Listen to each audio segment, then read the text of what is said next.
enough people, I'm one of many, who could have contributed to a really dynamic primary season among the Democrats.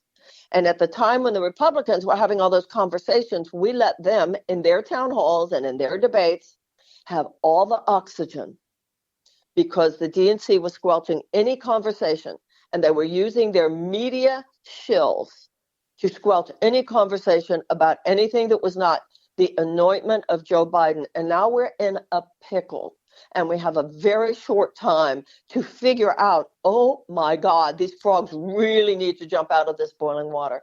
And that's why I got back into the race. Well, I'm very glad that you did. Is there going to be any change in the approach that you take to your campaign moving forward from this point now that you are back in? Well, there was nothing wrong with my campaign except scale. Yeah. We don't have the money for huge television ads. We don't have the money for the kind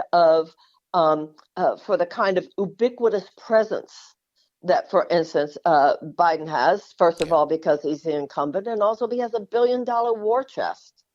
So when you say a different approach, any ideas that you have? But I find that when I'm out there and when I'm actually talking to people, they get it. But the forces that align, like MSNBC has from the beginning blacklisted me, even though last time, I had a town hall of CNN town hall last time. That's right. MSNBC has enlisted me, although I was on quite a bit last time. No, the word went out from on high that we must avoid the danger of that woman having a viral moment. And why is that? Because I'm talking about things. The issues that you and I have talked about here are actually the issues that are desired, policies that are desired by the majority of Americans: guaranteed living wage, subsidized childcare, paid family leave, guaranteed housing. The American people want that. So I take every opportunity I can to let the American people know they have that option. But the forces that are arrayed against any conversation but the president's are mighty indeed. And the only way to override them now is for the people to figure this out for themselves. Well, I really appreciate you putting yourself forward again. I know that it is not an easy path.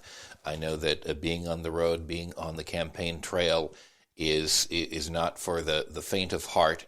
And I truly, value that you have put yourself back there. I want to mention before we go that I was privileged enough back in 2014 when you were running for Henry Waxman's old seat in Los Angeles to be able to attend one of your rallies and shake your hand among many other people who did as you walked down the aisle at the end of the, or maybe it was the beginning of the rally. But it was a wonderful moment, and I experienced there a moment of true connection that I feel you are continuing to bring to your presidential campaigns, and to this one certainly that you have reinvigorated in 2024. So thank you so much. I really appreciate you coming back and representing the voice of the American people, which really, as far as their opinions and their priorities, seems to be otherwise, largely absent from the scene, certainly within the Democratic Party. So thank you very much for that. Yeah, right back at you for keeping the conversation alive. I know that the whole thing will break at some point. And every time we have a conversation that makes the American people know that they have an option, I think we're doing the right thing. So thank you very much for giving me this opportunity. Indeed. Marianne Williamson, a best-selling author, political activist, spiritual thought leader, and Democratic candidate for president. You can find out more at marianne2024.com. Again, Marianne Williamson, thank you so much for being with us today on Facepalm America. Thank you so much. Thank you. Thank you again so much for listening to this podcast. If you would have enjoyed it, I encourage you to share a link to this episode on social media. Let your friends know that you enjoy it, and we can grow the group of people who listen to the show. Again, you can find out more at facepalmamerica.com. This is a production of Two Squared Media Productions, and I want to thank Ace Elson and Rosabelle Hine, who are the producers of this show. And until next time, enjoy the day.